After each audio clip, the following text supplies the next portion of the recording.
तो अपन धारा 10 तक पढ़ चुके थे। अध्याय 11 है जो 11 अपन आज शुरू करेंगे, है ना।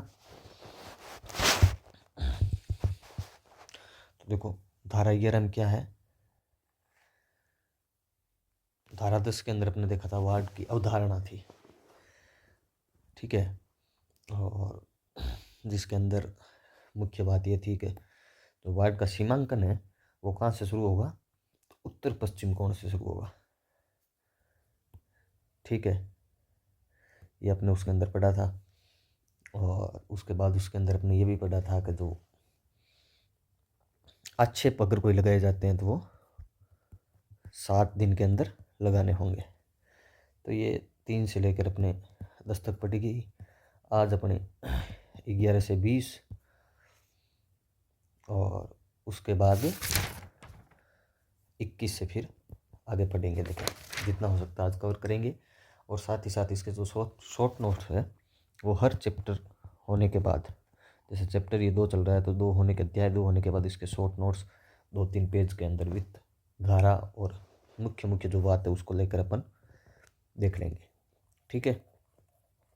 तो अभी धारा अपने 11 शुरू करते हैं। तो धारा 11 क्या है, नगर पालिका के लिए निर्वाचन। अपन अब सभी जानते हैं कि भी जैसे चुनाव करवाने का काम है तो वो 2 स्तर पे होता है। 2 स्तर बोले तो जैसे एक तो भारतीय निर्वाचन आयोग है सेंट्रल का, ठीक है, इलेक्शन कमीशन ऑफ इंडिया। एक होता है राज्य का निर्वाचन आयोग। तो यहाँ मुख्य जो बात है अपने को ध्यान रखने की, ये जो है ना, तो ये एमपी के चुनाव करवाता है। एमपी कौन कौन से, तो लोकसभा राज्यसभा, ठीक है। फिर एमएलए के भी यही करवाता है। कई बार क्या होता है क्वेश्चन ऐसा आता है तो एमएलए का हम राज्य निर्वाचन आयोग मान लेते हैं, नहीं, एमएलए के चुनाव भारतीय निर्वाचन आयोग के माध्यम से होता है। इसका एक अधिकारी होता है जिसको कहते हैं मुख्य निर्वाचन अधिकारी या राज्य का निर्वाचन अधिकारी। और इसका होता है आयुक्त। ये किसके चुनाव करवाता है, तो ये पंचायती राज, जैसे सरपंच हो गए, जिला परिषद वाले हो गए, ठीक है ना, पंचायती राज और नगरीय निकाय, नगर निकाय, नगरीय निकाय, जिसमें ये आ जाते हैं कौन कौन से, तो नगर पालिका, परिषद, नगर परिषद और नगर निगम। ये अपने को ध्यान में रखना है, ठीक है। तो नगर पालिका के लिए निर्वाचन, स्टेट इलेक्शन कमीशन, हाँ, स्टेट इलेक्शन कमीशन, ठीक है, SEC। तो ये है धारा 11। मुख्य बात तो यह है कि नगर पालिका से संबंधित सभी निर्वाचनों का अधीक्षण, निर्देशन और नियंत्रण, ठीक है ना। SDC नियंत्रण को हो गया, कंट्रोल, डायरेक्शन और सुप्रीडेंट, ठीक है ना। ये सभी कार्य निर्वाचन आयोग करता है, ठीक है। तो निर्वाचन कौन सी स्थिति में कब करवाता है, ये तो जैसे मान लो कोई नगर पालिका उसका कार्यकाल की समाप्ति से पूर्व 5 साल होने वाले हैं तो उससे पूर्व करवा लेगा भाई। और विघटन हुआ है तो उसके 6 माह के भीतर। लेकिन यहाँ एक मुख्य बात ध्यान देने की है, अगर कोई नगर पालिका है उसका कार्यकाल 5 वर्ष का है और अगर मान लो वो नगर पालिका 4 वर्ष और 8 माह बाद विघटित हो जाती है तो ये कोई ज़रूरी नहीं है ये चुनाव करवाए, क्योंकि इसमें 6 महीने का गैप रहना है। नहीं तो करवा भी सकती है लेकिन अमूमन मामलों में करवाती नहीं, तो ये अनिवार्य नहीं है। लेकिन 6 माह से ज़्यादा का समय तो अनिवार्य है फिर, है ना। तो ये नोट में आ जाएगा अपने, ठीक है। ये देखो, परंतु यदि विघटन के बाद यदि अवधि 5 वर्ष की पदावधि 6 माह से कम है तो निर्वाचन आवश्यक। अपने को पता है कि भाई जो निर्वाचन होता है वो तो ऐसा तो है नहीं कि जैसे मान लो 3 साल 5 साल का टेन्योर या कार्यकाल है और 3 साल में मान लो विघटन हो गया तो उसका जो निर्वाचन होगा आगे वाले 2 वर्ष के लिए होगा। ऐसा नहीं है कि यहाँ से फिर 5 वर्ष शुरू करेंगे। तो इस प्रकार ही है ना। अब देखो इसकी अधिसूचना कौन जारी करता है, तो कौन करता है साहब, राज्य सरकार। ऐसे प्रश्न आएंगे। और अब इसमें एक कर्मचारी है, राज्य निर्वाचन आयोग द्वारा अनुरोध करने पर राज्य सरकार निर्वाचन आयोग को कर्मचारी उपलब्ध करवाएगी। ठीक है, तो इसमें 3 धाराएं हैं बेसिकली, 11, 13 और 18, जिसमें कर्मचारियों को संबंधित बात है। 11 में तो कौन मांग रहा है? तो राज्य निर्वाचन आयोग मांग रहा है। किससे मांग रहा है? तो राज्य सरकार से मांग रहा है, ये ना, राज्य सरकार, ये राज्य सरकार से मांग रहा है। 13 में जो अपने, जिसको अपन कह सकते हैं निर्वाचन रजिस्ट्रीकरण अधिकारी, इलेक्टोरल रजिस्ट्रीकरण ऑफिस, ERO मांगता है। किससे मांगता है? स्थानीय प्राधिकारी से। और फिर 18 में मुख्य निर्वाचन अधिकारी मांगता है स्थानीय। तो ये कर्मचारी वाले 11, 13 और 18 धाराएं हैं, ये अपने को विशेष ध्यान रखनी, आगे आ जाएगी वैसे तो ये अपनी 11वीं धारा पूरी हो गई। ठीक है, 11वीं धारा किससे संबंधित थी? तो नगर पालिका का निर्वाचन। निर्वाचन में अब देखो, इसके शॉर्ट नोट्स बनाने का मैं सामान्य सा तरीका बताता हूँ आपको। देखो ये जूम किया, देखो तो धारा 11 क्या थी? धारा 11 थी नगर पालिका का निर्वाचन। इसमें प्रमुख बात क्या थी? कौन करवाएगा? SEC, स्टेट इलेक्शन कमीशन, राज्य निर्वाचन आयोग। ठीक है, सिफारिश कौन करेगा? तो अच्छा, अब इसमें अधिसूचना कौन जारी करेगा? तो स्टेट गवर्नमेंट। ठीक है, ये कब करवाएगा? तो इसमें 2 शर्त थी, पदावधि से पूर्व और विघटन।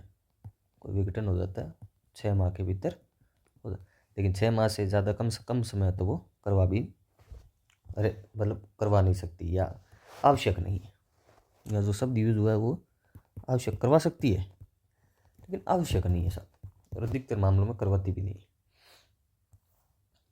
ठीक है, तो ये इसका प्रमुख था। अब 12वां क्या है? धारा 12 क्या है? कार्यों का प्रत्यायोजन। जैसे निर्वाचन आयोग है, तो निर्वाचन आयोग में मुख्य रूप से कौन होता है? तो आयुक्त होता है। आयुक्त के साथ उपायुक्त और सचिव। ठीक है ना, ये प्रमुख रूप से रहते हैं, जिसको उपायुक्त भी बोल सकते हैं, सचिव भी बोल सकते हैं। तो ऐसा तो है नहीं कि निर्वाचन आयोग का जो आयुक्त है वही सारे काम करेगा, तो अपने कार्यों का नीचे बंटवारा कर देता है भाई, डेलीगेशन कर देता है, कार्यों की अपनी शक्तियों का प्रत्यायोजन कर देता है। लोक प्रशासन का बड़ा शब्द है पबेड का, प्रत्यायोजन, डेलीगेशन करना, किसी चीज़ को, किसी अपने कार्य का बंटवारा कर देना एक तरह से। ठीक है ना, कि भैया हाँ मेरे पास ये अधिकार है काम करने का, लेकिन अब इस काम को तुम लोग, इस काम को तुम देख लो, इस काम को तुम देख लो। इस तरह से ये प्रत्यायोजन करते करते नीचे फिर अपन देखते हैं कि भाई चुनाव का सारा काम तो कौन करवाता है? कर्मचारी करवाते हैं, देसी भाषा में कहे तो मार्ट साहब करवाते हैं। ठीक है, तो लेकिन वो सारे काम तो अधीन तो इसके ही हो रहे हैं, राज्य निर्वाचन आयोग के, लेकिन वो अपने कार्य को क्या करता है? प्रत्यायोजन। ये इनको प्रत्यायोजन करता है, फिर इससे प्रत्यायोजन फिर SDM, तहसीलदार वहाँ तक जाता है। तो उससे फिर जैसे मान लो इससे प्रत्यायोजन DM के पास गया, DM से फिर SDO के पास गया, फिर तहसीलदार के पास गया, फिर आगे टीचर वगैरह, वो सारे इसमें इंक्लूड हो जाते हैं। ठीक है, तो ये धारा 12 थी, कार्यों का प्रत्यायोजन। तो उसकी शब्दावली क्या है वो देख लेते हैं। कि निर्वाचन आयोग कार्यों का प्रत्यायोजन किसी भी उप निर्वाचन आयुक्त या राज्य निर्वाचन आयोग के सचिव को कर सकता है ना, कर सकता है। अब धारा 13, तो धारा 11 में क्या पढ़ा आपने? धारा 11 में पढ़ा निर्वाचन। 12 में क्या पढ़ा? तो प्रत्यायोजन। तो ऐसे साथ साथ में बोलते रहोगे तब ये धाराएं याद होती रहेगी, नहीं तो फिर ये याद होना बड़ी मुश्किल है धाराएं भी। तो इसलिए ज़्यादा से ज़्यादा जितनी बार रिवीजन हो सकता है उतनी बार रिवीजन अपने को कर लेने। एक बार अपने ये पूरा कर ले अच्छे से, अभी भी समय है अपने पास, ऐसी कोई बात नहीं है, तो एक बार कर ले। उसके बाद हर दिन एक चैप्टर का रिवीजन करेंगे हर दिन, तो हो जाएगा अच्छे से। फरवरी में तो ये एक्ट हो जाए, हो ही जाएगा आराम से। उसके बाद जो मार्च का टाइम मिलेगा उसके दिन हर दिन रिवीजन करेंगे अपने इस एक्ट का। तो अच्छे से ये अपना एक्ट है वो क्लियर हो जाएगा, है ना। फिर है धारा 13, देखो प्रत्येक वार्ड के लिए निर्वाचक नामावली। अपन सभी जानते हैं कि वोट देने के लिए एक दस्तावेज होता है, अपनी फ़ोटो लगी होती है, नाम लिखा होता है, उम्र लिखी होती है, ठीक है, वही निर्वाचक नामावली कहलाती है, ठीक है ना। तो प्रत्येक वार्ड के लिए निर्वाचक नामावली होगी, ठीक है। अब देखो इसमें बहुत सारी बातें हैं, उसको अपने अच्छे से एक बार देखते हैं, फिर उसको समझने का प्रयास करते हैं। एक बार पढ़ लेते हैं कि राज्य निर्वाचन आयोग राज्य सरकार की परामर्श से, किसकी परामर्श से? राज्य सरकार की परामर्श से निर्वाचक नामावली तैयार करने के लिए एक निर्वाचन रजिस्ट्रीकरण अधिकारी पदाभिहित करेगा। तो ERO, आप तो ERO याद रखो, इलेक्टोरल रजिस्ट्रेशन ऑफिसर, निर्वाचन रजिस्ट्रार अधिकारी, ठीक है। तो कौन करेगा इसको नियुक्त?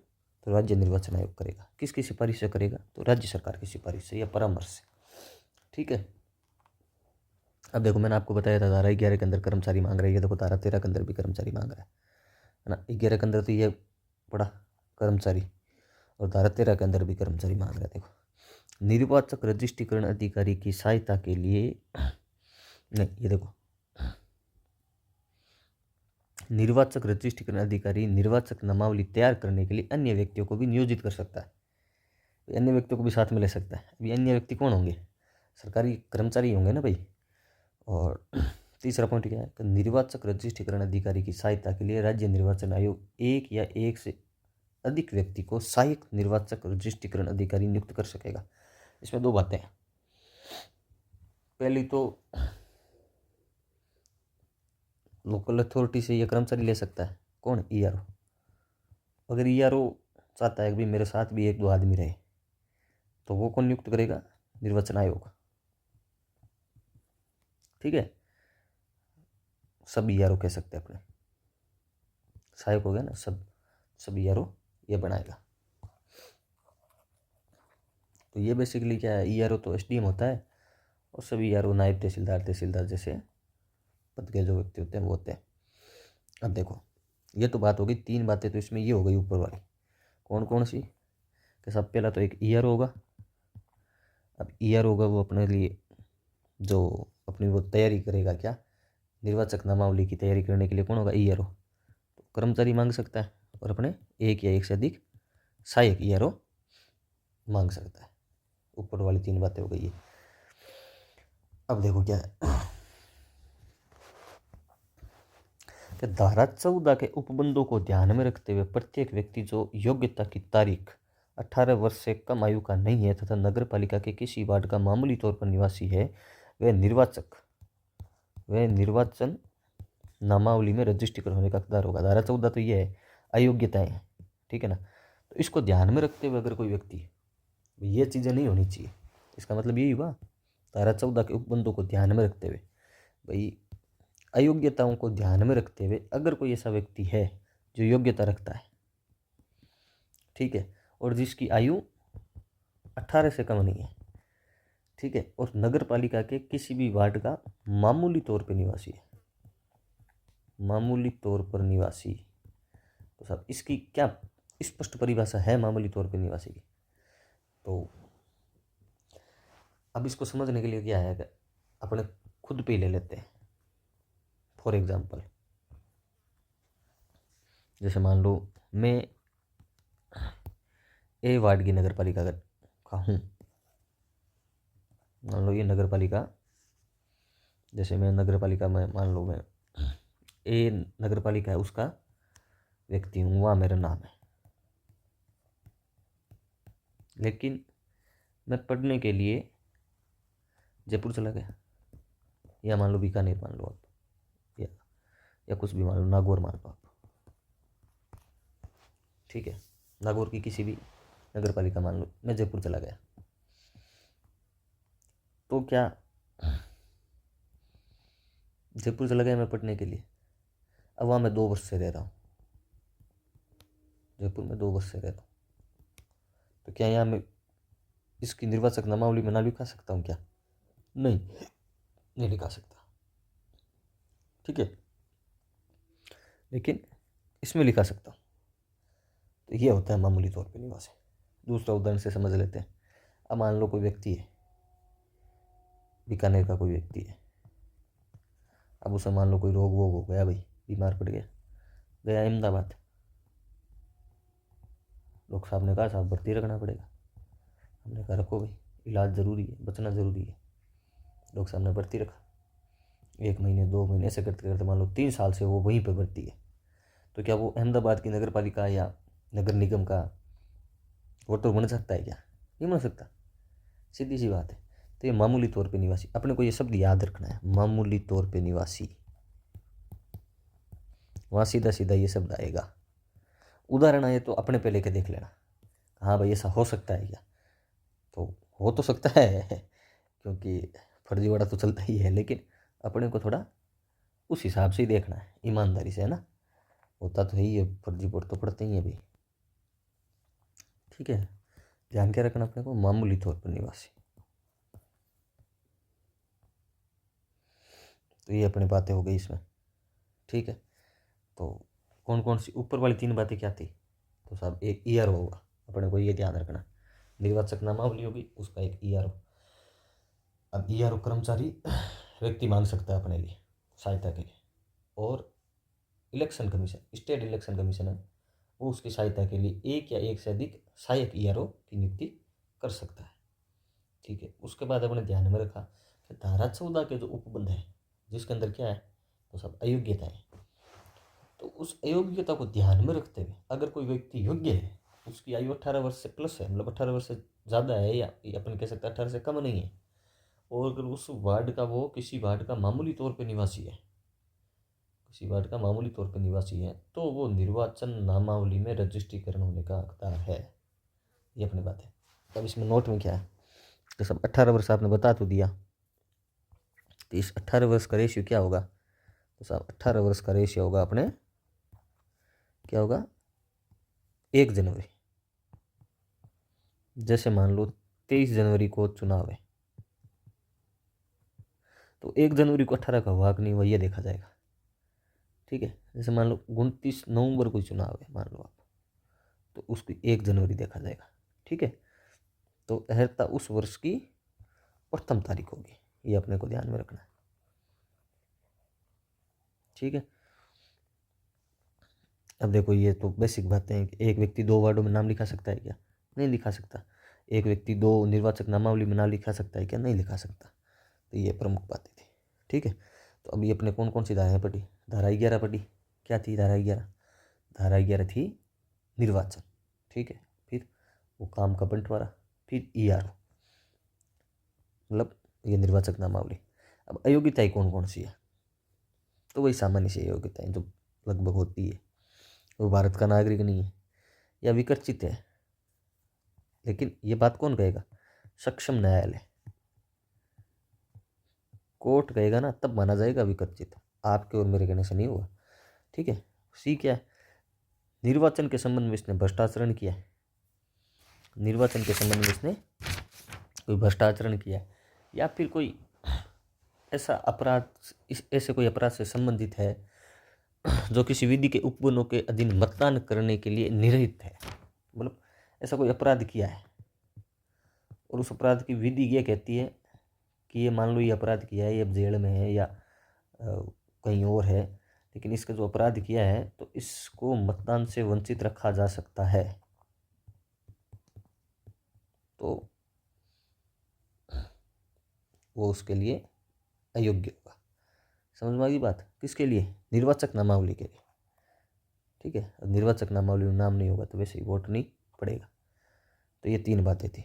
भारत का नागरिक नहीं, विकर्चित सक्षम न्यायालय द्वारा, और या ऐसा कोई अपराध या निर्वाचन के संबंध में भ्रष्टाचार या कोई ऐसा अपराध किया है, तो उस अपराध के उपबंध के तहत अगर वो मतदान के लिए निरहित है, डिस्क्वालीफाइड है, तो उसको अपने को निर्वाचक नामावली में अपने नाम नहीं लिखना है। अब इसके बाद है मिथ्या घोषणा। झूठी घोषणा कर दे साहब, हो 16 पुरस्कार बोले सब 18 साल को हूँ, मेरा तो वोट होना चाहिए, तो उसके लिए क्या होगा सब, उसके लिए आपको 1 साल जेल में जाना पड़ेगा, झूठ बोला ना, इसलिए 2 से लेके 5,000 तक का जुर्माना भरना पड़ेगा। ठीक है, ये तो हो गई उसकी एक साइड है। मतलब देखो, मैं 11 से लेके 15 तक की धारा को अपने को एक साइड में रखते हैं। एक साइड बोले तो कैसे, उसके बाद क्योंकि ये जो बाकी जो धाराएँ आएंगी ना, उसका थोड़ा सिस्टम अलग होगा, मतलब उसका प्रारूप थोड़ा अलग होगा। तो 11 में क्या था आपने देखा, क्या था 11 में, याद आ रहा है क्या आपको? मैं भी सोचने की कोशिश कर रहा हूँ यार। तो 11 में था निर्वाचन, समझ में आया? निर्वाचन के लिए क्या होगा, कार्यों का। 12 में क्या था, राज्य निर्वाचन आयोग। फिर होगा उसका कार्यों का प्रत्यायोजन, ठीक है ना। अब होगा साहब ERO, निर्वाचक नामावली, याद आया? निर्वाचक नामावली में 2 चीज़ें ही होगी, तो निर्वाचक नामावली की अयोग्यताएँ, और उसके बाद अपने देखी मिथ्या घोषणा। ये इतनी बातें पढ़ी अपने, ठीक है। चले आगे। अब देखो, अब होता है धारा 16, इसमें है मुख्य निर्वाचन अधिकारी। तो क्या है कि सब राज्य निर्वाचन आयोग है, वो राज्य सरकार के परामर्श से एक मुख्य निर्वाचन अधिकारी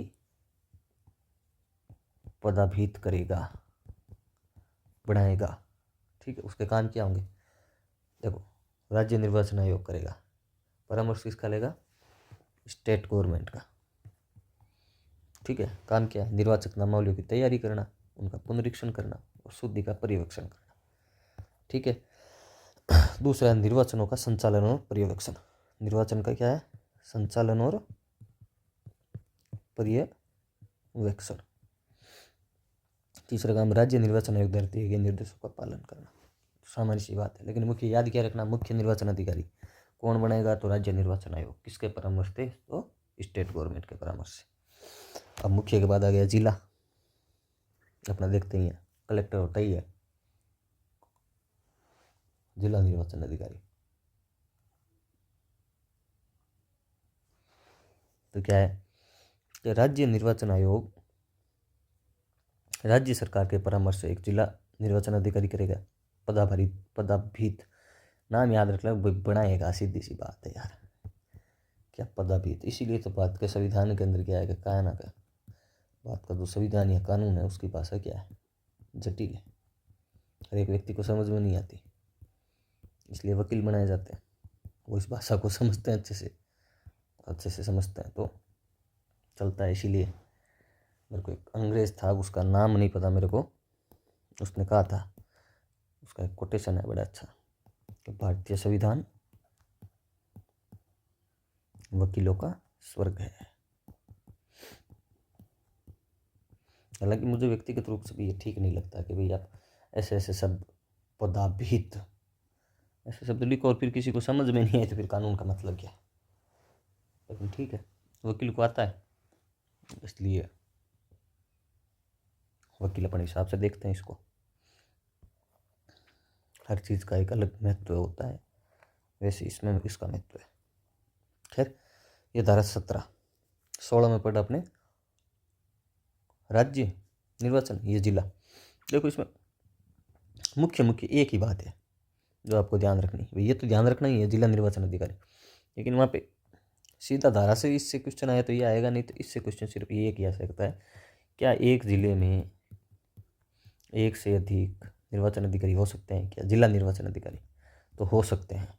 उसका कार्य क्षेत्र कौन बंटवारा करेगा, तो ये निर्वाचन आयोग करेगा, ये इसमें लिखा हुआ है। देखो, राज्य निर्वाचन आयोग किसी जिले में एक से अधिक जिला निर्वाचन अधिकारी भी नियुक्त कर सकता है यदि उससे समाधान हो जाता है कि कार्य की अधिकता है, उसको लग जाता है कि कार्य ज़्यादा है, एक आदमी नहीं संभाल सकता, अपने को एक आदमी और चाहिए, तो वो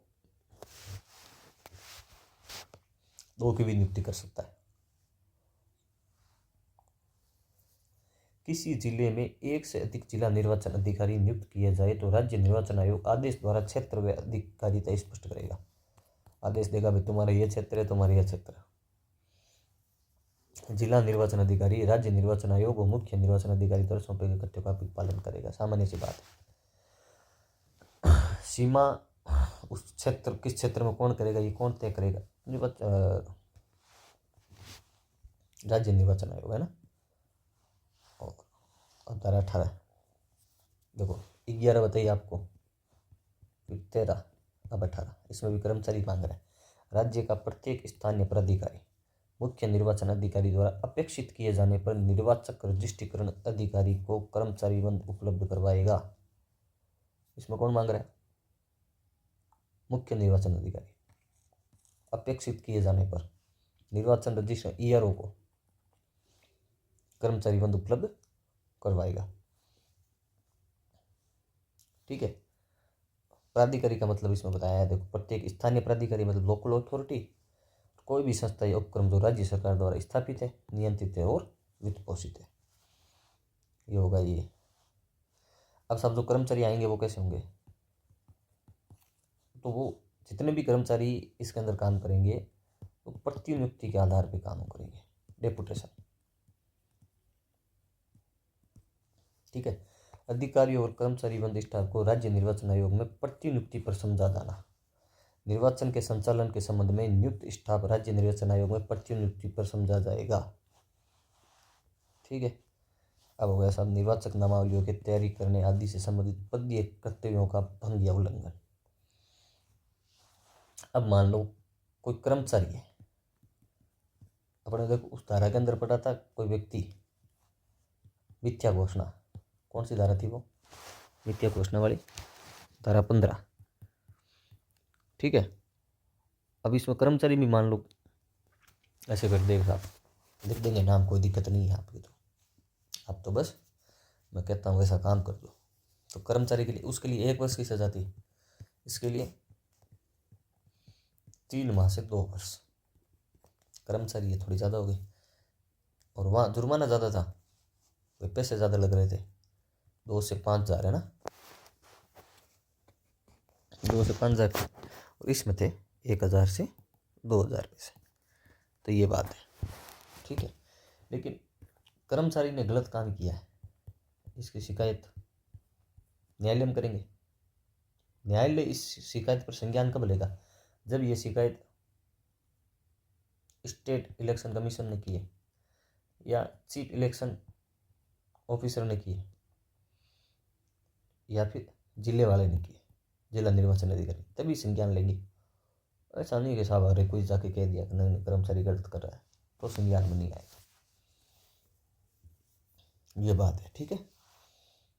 तो ये धारा 11 से 20 तक अपने आज कंप्लीट कर ली। तो इसको इस ऐसे फ्लो में पढ़ना है, 3 से 10, 11 से 20। अब तीसरा है अपने 21 से लेके, वो अपने देखेंगे अभी, है ना। तो देखो क्वालिफाइड सदस्य होने के लिए क्या चाहिए? एकदम सिंपल है, कुछ भी नहीं है। देखो क्या है, क्या क्या योग्यता होनी चाहिए। देखो व्यक्ति धारा 6, धारा 24 के उपबंधों के अधीन रहते हुए सदस्य चुने जाने के लिए अर्हता। क्वालिफिकेशन क्या है? धारा 6 क्या थी? धारा 6 थी नगर पालिका की संरचना। आपने देखा उसमें एमएलए होता है, एमपी होता है, नगर पालिका के सदस्य। तो ये नगर पालिका की संरचना, एससी का आरक्षण, एसटी का आरक्षण, ये आपने देखा था। तो धारा 24 क्या थी? धारा 24 तो आएगी आगे, तो वो गया सदस्य के लिए साधारण निर्भरताएं। ठीक है। उस बंदों के अधीन रहते हुए सदस्य चुने जाने के लिए अर्हता। तो क्या है साहब? एससी एसटी पिछड़े वर्गों के आरक्षित स्थान के लिए इन्हीं वर्गों का व्यक्ति हो तथा नगर पालिका के किसी वार्ड का निर्वाचक। जहाँ एससी एसटी सीट है तो वहाँ कौन होगा? एससी एसटी का ही होगा, लेकिन उसका नामावली किसी भी वार्ड का निर्वाचक हो, किसी भी वार्ड का निर्वाचक हो सकता है। इसमें भी देखो किसी भी वार्ड का निर्वाचक, वार्ड वही हो कोई ज़रूरी नहीं है, किसी भी वार्ड का निर्वाचक, किसी भी वार्ड का निर्वाचक। ठीक है। और SC ST का इसमें आ गया। फिर महिलाओं में की भी यही है, भाई महिला किसी भी वार्ड की निर्वाचक और SC ST की हो, 21 वर्ष की आयु पूरी कर लियो। आयु देख लेना कितनी है, 21। ठीक है। किसी अन्य स्थान के लिए वह नगर पालिका के किसी वार्ड का निर्वाचक हो, महिला के स्थान पर महिला हो। यह प्रमुख बात है। स्वच्छ शौचालय रखता हो तथा परिवार का कोई सदस्य खुले में शौच नहीं करता हो। शौचालय होना चाहिए, स्वच्छ होना चाहिए। स्वच्छ शौचालय की परिभाषा भी दी है दी उन्होंने। ठीक है। तो स्वच्छ शौचालय का मतलब क्या है कि 3 दीवार, ठीक है, एक दरवाजे, ऊपर से छत से घिरी हुई कोई जलबंद वाटर शील्ड शौचालय। ठीक है ना। ऐसा नहीं कि आपने सामान्य सा लगा दिया और फिर कह रहे हो स्वच्छ है, नहीं। स्वच्छ शौचालय की परिभाषा दी है इन्होंने। क्या परिभाषा? 3 दीवार, दरवाजा हो, छत बंद हो मतलब घिरी हुई हो, और वाटर शेड हो। ठीक है। परिवार का सदस्य, कहते हैं ना, परिवार का सदस्य भी नहीं जाना चाहिए। परिवार में क्या क्या आता है? व्यक्ति का पति पत्नी, बच्चे माता पिता, उसके माँ बाप, बच्चे और स्वयं उसकी पत्नी। अब धारा 21A अपने 21 पढ़ी। क्या पढ़ी? सदस्य के लिए निर्भरताएं। वो तो सामान्य सी बात थी, एक दूसरे SC में SC का, ST में ST का। उसके अंदर प्रमुख जो बात पड़ी वो है स्वच्छ शौचालय। परिवार का कोई व्यक्ति बाहर शौच नहीं करता, और 21 वर्ष। स्वच्छ शौचालय की परिभाषा क्या है तो वो अपने यहाँ देख ले। ठीक है। अब धारा 21 है, कतिपय स्थानों पर निर्वाचन के लिए विशेष अर्हता। तो इसके अंदर क्या है कि युवाओं को आगे बढ़ाने के लिए कुछ ऐसे स्थान तय कर दिए जाते हैं कि यहाँ से युवा ही लड़ेंगे चुनाव। ठीक है ना। तो इसको अपने को कहते हैं कतिपय राज्य सरकार। देखो इसको क्या लिखा हुआ अपने पढ़ लेता हूँ। राज्य सरकार द्वारा निर्धारित रीति से अवधारित किए गए स्थानों के लिए सदस्य की पात्रता आयु 21 वर्ष से 35 वर्ष के बीच होगी। मैंने बताया था युवाओं को आगे बढ़ाने के लिए 21 वर्ष से 35 वर्ष के बीच, उससे ज़्यादा नहीं। परंतु SC ST पिछड़े वर्ग या महिलाओं के लिए आरक्षित स्थानों में से प्रत्येक से 2 से अधिक स्थान अवधारित नहीं किए जाएंगे। ठीक है। इसमें क्या लिखा हुआ है देखो, SC ST पिछड़े वर्ग या महिलाओं के लिए आरक्षित स्थान है, उसमें से प्रत्येक से 2 से अधिक स्थान अवधारित नहीं किए जाएंगे। SC ST महिलाओं के लिए आरक्षित स्थान जितने भी है उसमें से 2 से ज़्यादा नहीं होंगे। ठीक है। अगली बात क्या है कि SC ST पिछड़े वर्ग या महिलाओं के आरक्षित स्थानों की संख्या 3 से कम है तो वहाँ इनमें प्रत्येक में केवल 1 स्थान अवधारित किया जाएगा। अगर 3 स्थान है SC ST के तो उसमें से 1, SC ST महिलाओं के लिए है तो उसमें से 2 से अधिक नहीं किए जाएंगे। ठीक है ना। समझ में आ रही है ना बात? देखो मैं बताता हूँ आपको, है ना। कि मान लो एक नगर पालिका में 20 वार्ड है। 20 वार्ड में SC ST और पिछड़े वर्ग महिलाओं के लिए सीटें हैं, वो सारी कुल मिला के अपने मान लेते हैं 6 है। ठीक है। तो 6 में से 2 स्थान ऐसे होंगे 21 से 35 वर्ष के लोग लड़ सकते हैं, 2 से ज़्यादा नहीं कर सकते। अगर मान लो 20 में से 3 ही ऐसे वार्ड हुए तो SC ST पिछड़े वर्ग के, तो उसमें से 1। ठीक है। देखो अनारक्षित स्थानों की संख्या 5 या 5 से कम है तो वहाँ केवल 1 स्थान अवधारित किया जाएगा। और अगर मान लो अनरिजर्व्ड, जिसे अपन सामान्य भाषा में जर्नल बोल देते हैं, वो 5 है या 5 से कम है तो वहाँ भी क्या हो जाएगा 1।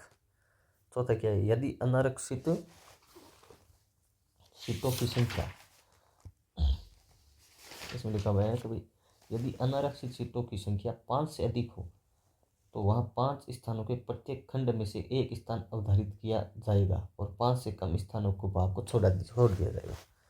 तो यहाँ इसको देखो, थोड़ा समझने की बात है, आप इसको ऐसे समझो। पहला पॉइंट क्या था?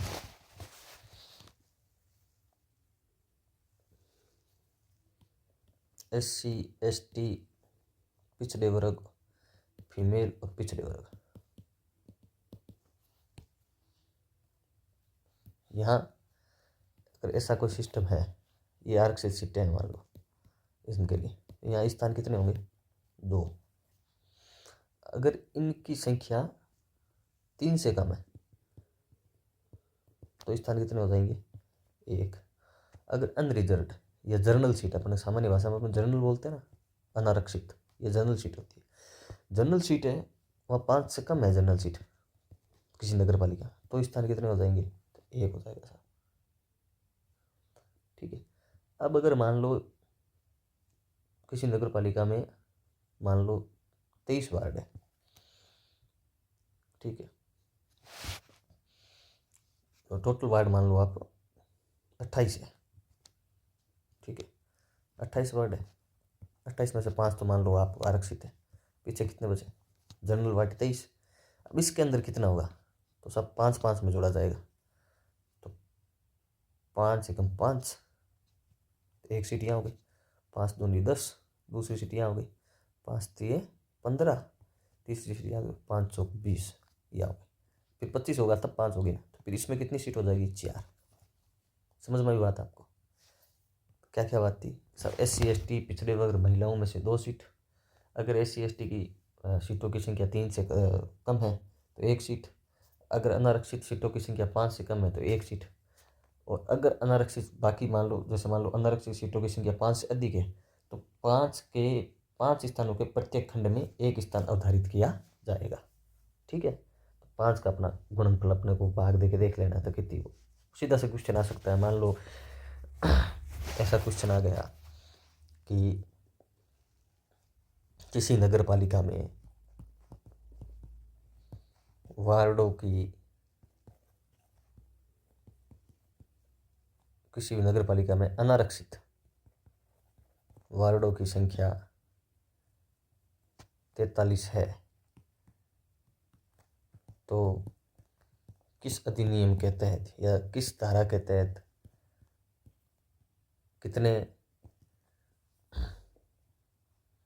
कितने वार्ड 21 से 35 तक के लिए आरक्षित या उसके अंदर विशेष अर्हता के लिए योग्य रहेंगे। तो धारा तो अपने को बतानी पड़ेगी 21 से। अब कितने रहेंगे? भाग दो साहब 5 का, कितना गया? 8 पंजे 40, 45 में पूर्णांक में नहीं आ रहा तो 8, ये उसका उत्तर होगा। अब समझ में आ गया होगा? नहीं समझ में आई तो धारा अच्छे से पढ़ना, इस वीडियो को 1-2 बार और देख लेना भाई, बाकी मेरे हिसाब से समझ में आ गया होगा आपको। ठीक है, अब है धारा 22। तो धारा 21 अपने पढ़ी। धारा 21 क्या थी? धारा 21 थी अपने सदस्य के लिए अहिर्थ, मतलब सदस्य के लिए योग्यता क्या होनी चाहिए क्या नहीं। SC का SC में, ST का SC में 21 वर्ष, ये अपने प्रमुख पढ़ा। 21A के अंदर ये प्रमुख बात थी 21 से 35 वाली। अब धारा है 22 क्या कहती है वो भी देख लेते हैं एक बार। एक से अधिक वार्ड के लिए निर्वाचन लड़ने पर पाबंदी। आदमी एक ही वार्ड में चुनाव लड़ सकता है, एक से अधिक वार्ड में चुनाव नहीं लड़ सकता। उसके लिए पाबंदी क्या है तो वो पढ़ते हैं। देखो, धारा 21 के उपबंधों के होते हुए भी कोई सदस्य एक से अधिक वार्ड के लिए चुनाव लड़ने का हकदार नहीं है। यदि उसने एक से अधिक वार्डों के लिए नामांकन दाखिल कर दिया तो एक स्थान को छोड़कर सभी स्थानों से उम्मीदवारी वापस लेनी होगी। मान लो उसने 4 वार्डों में आवेदन कर ही दिया है, करने का क्या है, आवेदन तो कर ही सकता है ना, उम्मीदवारी वापस लेनी पड़ेगी। अगर नहीं ली तो 4 से गया आदमी काम से, 3 से तो वापस लेनी पड़ेगी। तो उम्मीदवारी वापस लेने के लिए नियत अंतिम तारीख को 3 बजे से पूर्व, कितने बजे से पूर्व? 3 बजे से पूर्व नोटिस देना होगा कि साहब मैंने ये 4 वार्डों में अप्लाई किया था, अब मैं आपसे वापस चाहता हूँ, अब मैं वार्ड संख्या फलाना से तो नाम वापस लेता हूँ, इस वार्ड के अंदर मैं उम्मीदवार रहूँगा। अगर कोई ऐसा नहीं कर सकता तो वो सभी वार्डों के लिए रद्द हो जाएगा। तो एक से ज़्यादा वार्ड में चुनाव लड़ सकते हैं क्या उम्मीदवार? नहीं लड़ सकते। क्यों नहीं लड़ सकते? नियम है भाई, इसलिए नहीं लड़ सकते। बाकी ML MP में तो लड़ते ही हैं, एक से अधिक में अपने देखा ही होगा, लड़ते ही हैं। देखो राहुल गांधी लड़े थे, मोदी जी लड़े थे, तो लड़ते ही हैं। लेकिन नगर पालिका के सदस्य नहीं लड़ सकते। नगर निगम, ये सारी चीज़ें नगर पालिका, नगर निगम और नगर परिषद सब पे लागू है। ठीक है ना, वैसे नगर पालिका एक्ट है, लेकिन अपने बोल चाल की भाषा में नगर पालिका बोल देते हैं, लेकिन उसका पूरा नाम वैसे नगर पालिका बोर्ड ये होता है। ठीक है। अब धारा 23 क्या कहती है, देखो धारा 23 कहती है व्हीकल्स और लाउड स्पीकर आदि के उपयोग पर पाबंदी। अब धारा तो है, लेकिन पालन कितना होता है वो तो भाई आप और हम तो जानते ही हैं, लेकिन राज्य निर्वाचन आयोग ने जाने कब जानेगा। फिर अपने को तो पढ़ना है, पढ़ लेते हैं। नगर पालिका के निर्वाचन के लिए अधिसूचना के प्रकाशन की तारीख से निर्वाचन की संपूर्ण प्रक्रिया पूर्ण होने तक या पूर्ण होने की अवधि के बीच में राज्य निर्वाचन आयोग उम्मीदवार या देखो उसके अंदर स्पष्ट रूप से लिखा हुआ है, या तो उम्मीदवार या उसका एजेंट अभिकर्ता के द्वारा व्हीकल मतलब वाहन, लाउड स्पीकर है ना के उपायों, कटआउटों, होर्डिंग, पोस्टर, बैनर के प्रदर्शन पर युक्त पाबंदी लगा सकता है, उस पर पाबंदी लग सकती है। उपयुक्त उपबंधों का उल्लंघन करने पर उम्मीदवार या उसके एजेंट पर 5,000 रुपये तक का जुर्माना लगाया जा सकता है तथा ऐसे दंडित व्यक्ति पर नगर पालिका सदस्य चुने जाने के लिए 6 वर्ष तक की पाबंदी भी लगाई जा सकती है। सजा तो बड़ी तकड़ी है। अगर मान लो कोई व्यक्ति, जैसे मान लो 12 मार्च को अधिसूचना प्रकाशित हुई कि साहब 1 अप्रैल को चुनाव है, इसके बीच में अगर उम्मीदवार और उसका एजेंट कोई व्हीकल का उपयोग कर रहा है, लाउड स्पीकर का उपयोग कर रहा है, कोई होर्डिंग लगा रहा है, पोस्टर लगा रहा है, बैनर से और से कर रहा है, वो प्रदर्शन कर रहा है, ठीक है, तो निर्वाचन आयोग उस पर पाबंदी लगा सकता है युक्त, ठीक है ना, युक्त पाबंदी लगा सकता है। और उसके बाद भी मान लो पाबंदी लगाने के बाद भी अगर वो ऐसा करता है तो उसको क्या हो सकता है, सब 5,000 का जुर्माना हो सकता है और सब 6 वर्ष तक वो चुनाव ही नहीं लड़ सकता। यह प्रमुख बात है इसमें, ठीक है। तो ये धारा 23 हो गई। तो धारा 21 क्या थी, एक बार वापस से देखें तो अपने सदस्य के लिए निरर्थ है, ठीक है। निरर्थ है क्या, क्वालिफिकेशन है ना, अर्हता है। और 21A के अंदर विशेष, फिर 22 के अंदर पाबंदी है, 2 से ज़्यादा वार्ड में चुनाव नहीं लड़ेगा, 23 में ध्वनि विस्तारक, 24 के अंदर क्या सदस्यों के लिए साधारण निरर्हता है, डिस्क्वालिफिकेशन। साधारण निरर्हता है बड़ी है थोड़ी, मतलब अच्छे से बड़ी है ना, समझ में आ जाएगी, उसमें कोई बात नहीं। देखो क्या है, कोई सदस्य है उसके लिए डिस्क्वालिफिकेशन क्या होगी, सदस्य नहीं बन सकता, कब, तो ये इसके अंदर पॉइंट दिए हुए थे इतने सारे, आपको अच्छे से समझ में आ जाएगा, कोई दिक्कत नहीं। कि यदि वह सक्षम न्यायालय द्वारा नैतिक अदमता के किसी अपराध के लिए किसी भी अन्य अपराध के सिद्ध दोष ठहराए गए और 6 माह से अधिक के कारावास से दंडित किया गया, ये पूरे को छोड़ के अपने को इतना ही देखना है। कोई कोर्ट है, सक्षम कोर्ट, उसने 6 माह से अधिक का दंड दे दिया, सीधी सी बात है, ठीक है, पहली बात। या यदि वे इस अधिनियम की धारा 245 के अधीन किसी अपराध के लिए सिद्ध दोष ठहराया गया हो, या फिर इसी एक्ट नगर पालिका एक्ट की धारा 245 आगे पढ़ेंगे, ठीक है ना, उसके अंदर दोष दिए हो, या यदि वे ऐसे सक्षम न्यायालय के जिसने अपराध का संज्ञान किया और उसके विरुद्ध 5 वर्ष से अधिक के कारावास से दंडनीय किसी अपराध के लिए आरोप विरचित कर दिए हो विचाराधीन, या फिर ऐसा ट्रायल उसका चल रहा हो जिसकी सजा 5 वर्ष से अधिक है, 3 चीज़ हो गई, या तो 6 माह का दंड दे दिया, या इसी धारा का एक्ट 245 के अधीन वो सिद्ध दोष हो गया, मतलब दोषी बना दिया उसको, या फिर 5 वर्ष से अधिक का कारावास, ऐसा कोई अपराध कर दिया जिसमें 5 वर्ष से अधिक का कारावास आरोप है उस पर, और वो अंडर ट्रायल ही है मामला, तब भी वो हट सकता है। तो ये तो हो गई पहले वो कोर्ट की बातें सारी, ऊपर वाली 3 कौन सी हो गई, कोर्ट की बातें। अब क्या है, यदि वह खाद्य अपमिश्रण निवारण अधिनियम 1954 के अधीन किसी अपराध के लिए सिद्ध दोष ठहराया गया हो। ठीक है, अब यदि नियम आ गए कुछ। ठीक है, खाद्य अपमिश्रण निवारण अधिनियम 1954 के तहत मान लो दोषी हो, या फिर या जिसके विरुद्ध दंड प्रक्रिया संहिता, ठीक है ना, दंड प्रक्रिया संहिता, उसको क्या बोलते हैं अंग्रेजी में, CRPC, क्रिमिनल प्रोसीजर एक्ट है ना, CRPC।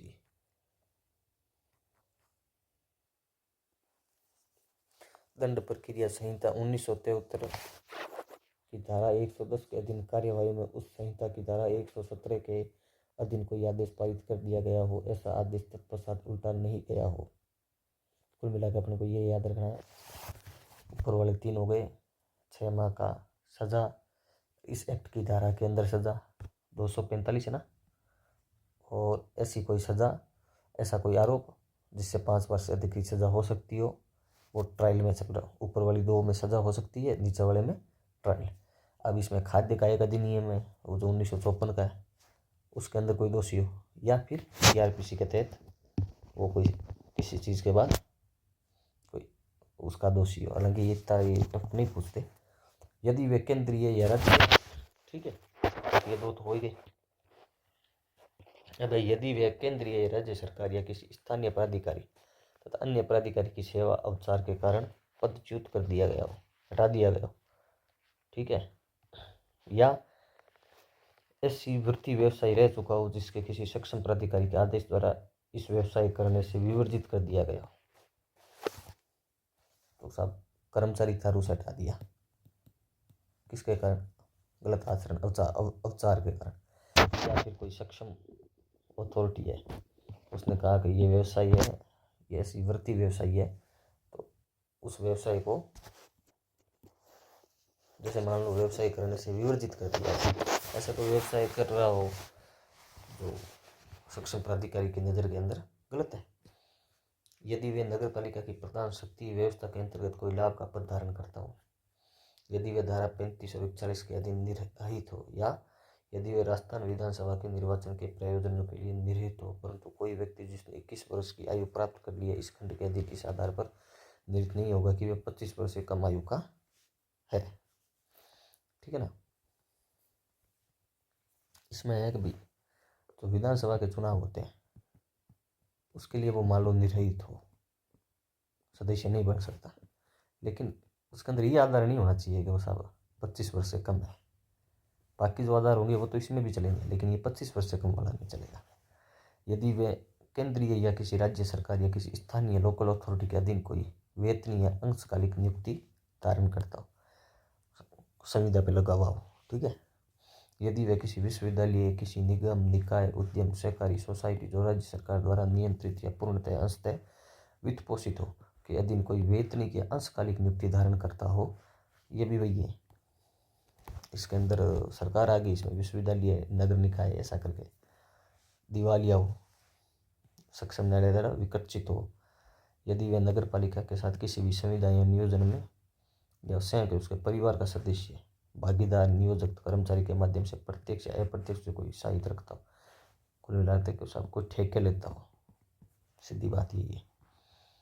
ठीक है, यदि वे नगर पालिका के लिए उम्मीदवार के रूप में नामांकन करते समय नगर पालिका की ओर से वेतनिक विधि व्यवसाय के रूप में नियुक्त हो, किसी न्यायालय में इसी नगर पालिका विरुद्ध वकील के रूप में पैरवी कर रहा हो, एडवोकेट हो उसी नगर पालिका का, तो भी हट जाएगा।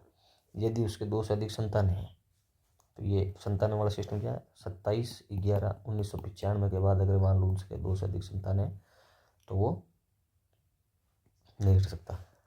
दिव्यांग जो बच्चा होगा वो 2 से अधिक में नहीं गिना जाएगा, जो गोद आएगा वो भी गिना जाएगा। ठीक है, यदि उसके विरुद्ध 2 से अधिक वर्षों से कोई भी नगर पालिका का बकाया हो और उसके विरुद्ध इस अधिनियम के अधीन वसूली के लिए कार्यवाही प्रारंभ कर दी गई हो, नगर पालिका पैसे मांगती है, तुम उसके सदस्य को कैसे बन जाओगे भाई, ये बात है।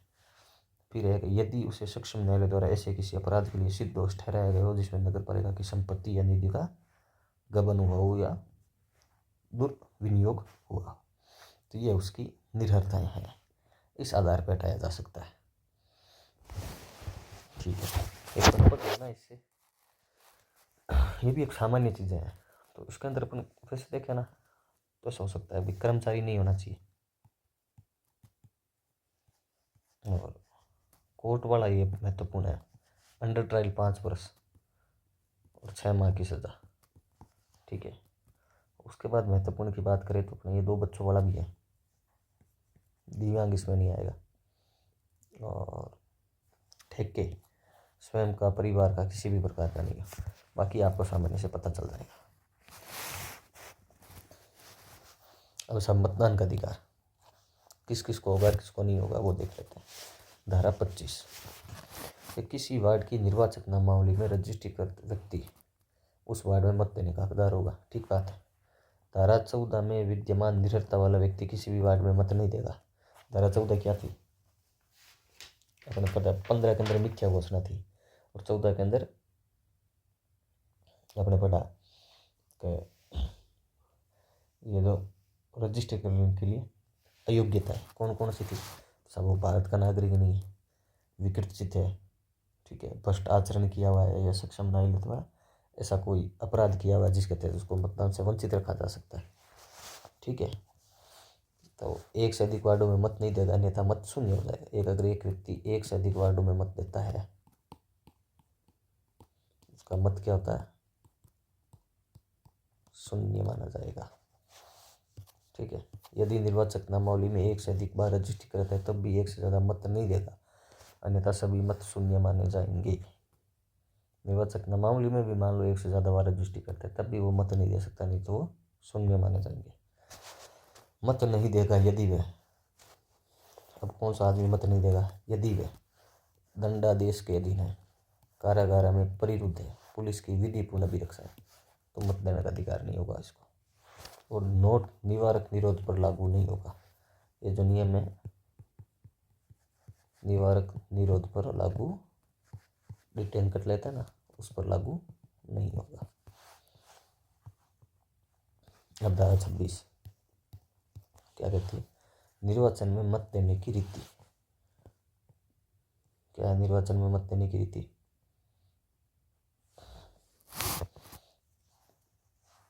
विहित की गई रीति से मत बैलेट से मत दिए जाएंगे, मत पत्र से दिए जाएंगे मत।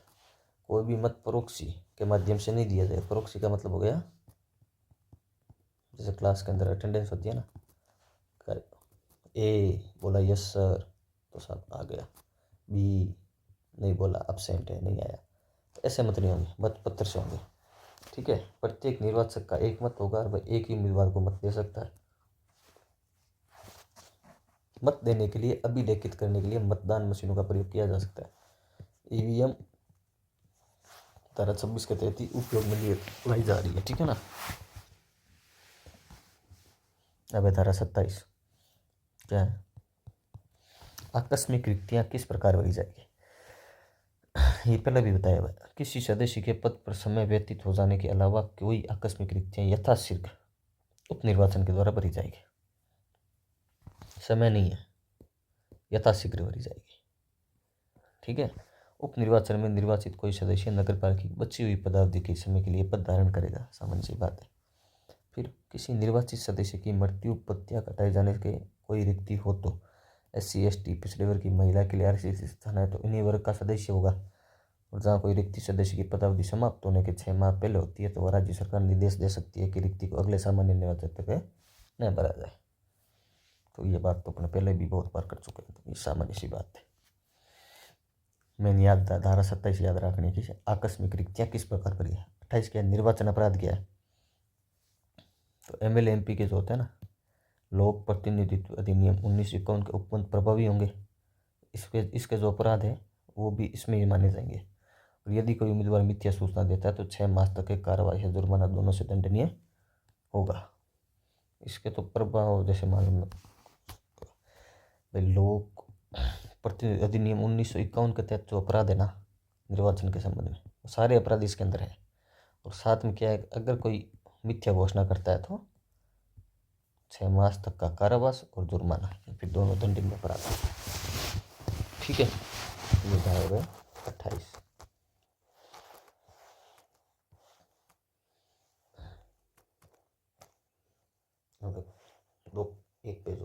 37 तक पढ़ लेते हैं, फिर 28 तक अपने को एक साथ याद करनी है। ठीक है। 1129 क्या है? भ्रष्ट आचरण। क्या आएगा? भ्रष्ट आचरण, रिश्वत। किसी व्यक्ति के चुनाव में खड़ा होने से रोकने। कोई व्यक्ति हो रहा है, उसको चुनाव में खड़ा होने से रोक रहा है, उसको उम्मीदवारी वापस लेने के लिए कह रहा है। वोटर को वोट देने से रोकने या वोटिंग से अलग रहने के लिए। तो मान लो कोई वोट है, उसको वोट देने से रोक रहा है, या कह रहा है चल तू ठीक है वोट ही मत दे, मेरे को तू मुझे नहीं देगा ना, चल कोई बात नहीं, मेरे को नहीं देगा, मेरे को तेरा वोट नहीं चाहिए, लेकिन उसको भी मत दे। ये असमय कसर डालना। रिश्वत के अंदर दो परिभाषाएं। व्यक्ति को चुनाव में खड़ा होने से रोकना, उम्मीदवारी वापस लेने के लिए कहना। ठीक है। वोटर को वोट देने से रोकना और वोटिंग से अलग रहना। ऐसे में कसर डालना क्या? किसी उम्मीदवार या उसके एजेंट या किसी अन्य व्यक्ति की ओर से किया गया प्रत्यक्ष या अप्रत्यक्ष हस्तक्षेप। ऐसे में कसर डालना। हस्तक्षेप में दो चीज़ें। सामाजिक बहिष्कार की धमकी देना। मान लो अपनी जाति का यार वो खड़ा हुआ है, तो कह रहा है उसे वोट नहीं दूंगा, तो जाति से बहिष्कृत कर देंगे, समाज से बहिष्कृत कर देंगे, तो वो तो इसके अंदर अपराध में श्रेणी, भ्रष्ट आचरण की श्रेणी में आता है। या फिर कह रहा है साहब तुम उसको वोट नहीं देगा तो इस देवी का प्रकोप हो जाएगा, या फिर गौ माता की शोभन खिला देता है, तो इस तरह से ये असमय कसर डालना। या किसी व्यक्ति के धर्म, मूल, वंश, जाति, समुदाय या भाषा के आधार पर मतदान को प्रभावित करता है, यह भ्रष्ट आचरण में आता है। ठीक है ना।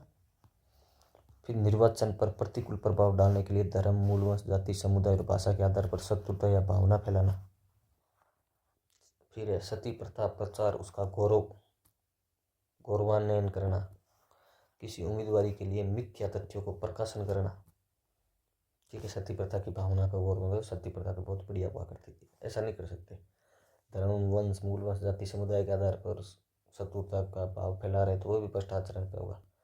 किसी वोटर को प्रभावित कर रहे हो धर्म के आधार पे, तो वो भी उसके अंदर ही आएगा। ये बड़ी बात है। देखो, निर्वाचकों के लिए मतदान केंद्र तक व्हीकल लगवाना नगर पालिका एक्ट के तहत ये भ्रष्ट आचरण है। और कोई गाड़ी भेजे ना नगर पालिका चुनाव हो, कहते ना साहब भ्रष्ट आचरण मत करो आप तो। खैर, निर्वाचन के समय निम्नलिखित व्यक्तियों की सहायता लेकर मतदान पर प्रतिकूल प्रभाव डालना। कौन कौन से अधिकारी सर? गजेटेड ऑफिसर हो गया, राजपत्रित अधिकारी, संघ के सशस्त्र बलों के सदस्य, पुलिस बल के सदस्य, आबकारी अधिकारी, राजस्व अधिकारी जैसे पटवारी वगैरह, इनसे भी अगर आप यारों साहब ध्यान रखना मेरा, ये भी भ्रष्ट आचरण रहेगा। वह तो थे ही, लेकिन ये प्रमुख ध्यान रखना। व्हीकल लगवाना किस क्या? देखो, निर्वाचन संबंधी मामलों में सिविल न्यायालय को वार्डों के परिसीमन स्थानों का आवंटन, निर्वाचन नामावली की तैयारी आदि के संबंध में कोई अधिकारिता नहीं होगी। सिविल न्यायालय है, उसको कोई मतलब नहीं है किस चीज़ से, क्या आपका वार्ड की सीमा क्या है, और निर्वाचन नामावली में उसका नाम है कि नहीं है, कोई मतलब नहीं। अब तो किससे मतलब किसे है? निर्वाचन की याचिका सबसे पहले कहाँ लगेगी? डीएम के पास लगेगी। निर्वाचन याचिका किसी उम्मीदवार या निर्वाचक द्वारा, कौन लगा सकता है? उम्मीदवार। निर्वाचक का मतलब हो गया वोटर। उस नगर पालिका में आधिकारिकता रखने वाले जिला न्यायाधीश के समक्ष चुनाव की तारीख से 1 माह के भीतर प्रस्तुत की जा सकेगी। जैसा ये चुनाव हुआ है, चुनाव के अंदर ये वोट गलत पड़े, ये बात कौन कह सकता है? उम्मीदवार कह सकता है, वोटर भी कह सकता है। वोट अगर उसने नहीं दिया है, तो उसका वोट पोल भी नहीं हुआ, तब भी वो जाके कह सकता है। ठीक है। आधार क्या होगा?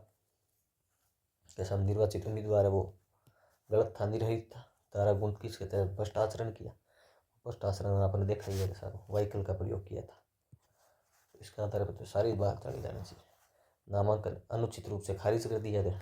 हमने नामांकन भरा, लेकिन अनुचित रूप से खारिज हुआ हमारा नामांकन। किसी नामांकन की अनुचित स्वीकृति हो गई, खारिज कर दिया, तो स्वीकृत भी किया जा सकता है। किसी मत को अनुचित रूप से ग्रहण या खारिज करना या शून्य करना, उपबंधों का पालन नहीं किया जा रहा, नियमों का पालन नहीं हुआ। तो ये बात है धारा 21 के अंदर निर्वाचन की याचिका। ठीक है। किसके पास लगेगी? डीएम के पास। कितने दिन में? 30 दिन अपने कह सकते हैं, 1 माह के भीतर। कौन लगा सकता है? 2 आदमी। कौन कौन से? उम्मीदवार, निर्वाचक। आधार क्या होगा? वो तो पहले तो उम्मीदवार के लिए योग्य नहीं था, 29 के तहत भ्रष्टाचरण किया, नामांकन अनुचित रूप से खारिज हो गया या अनुचित रूप से स्वीकार हो गया, या वोट ग्रहण या खारिज हो गया, या फिर नियमों या उपबंधों का पालन नहीं किया। अब मान लो डीएम के पास गए, डीएम ने कह दिया कि भैया आपने जो फैसला दिया है, आपने जो याचिका लगाई उसका फैसला अमुक है, ये ए फैसला है। तो अब ए फैसला मुझे तो अच्छा नहीं लगा, तो मैं क्या कर सकता हूँ, तो उच्च न्यायालय में जाया जा सकता है। हाई कोर्ट के अंदर सीधी अपील होगी। फिर हाई कोर्ट कब अपील कर सकता है कि 30 दिन के भीतर भीतर पहली अपील के, मतलब पहला जो फैसला आया है आपका डीएम ने जो आपको फैसला दिया उसके 30 दिन के अंदर अंदर हाई कोर्ट जाया जा सकता है। ठीक है, अगर हाई कोर्ट ऐसा सोचता है, अगर ये मामला गंभीर है, बेचारों के पास समय नहीं रहा होगा, तो 30 दिन के बाद के भी वो उसको स्वीकार कर सकता है। लेकिन वो कितने दिन में निपटाएगा, तो वो यथाशीघ्र मतलब 90 दिन के अंदर अंदर क्लियर कर देगा मामला। हाँ भाई ये गलत है, ये सही है। अब अगर मान लो इस तरह की अपील हुई और अपील होने के बाद ये तय किया गया कि इस नगर पालिका के सभी सदस्य, या कह सकते हैं 2/3 सदस्य गलत रूप से निर्वाचन हो क्या है, तो क्या होगा, तो पूरी नगर पालिका सरकार है वो कौन कर देगी, राज्य सरकार पूरी नगर पालिका को विघटित कर देगी कि मरो सालो मरो, तो सारी फर्जी हो। ठीक है ना, 2/3 अगर हो गए ना, पूरी नगर पालिका जाएगी। फिर ये बात है। 33 के अंदर ये हो गया।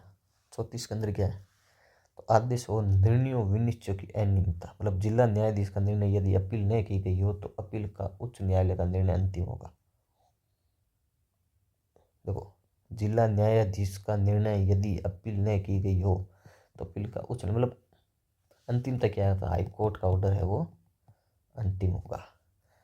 कब होगा, जब डीएम जिला न्यायालय है वो, या जिला कलेक्टर ने कह दिया अपील की, अगर जिला कलेक्टर फैसला है वो डीएम उसका हाई कोर्ट के पास गया, अगर नहीं गया तो डीएम का फैसला, गया तो हाई कोर्ट का। निर्भरताएं क्या है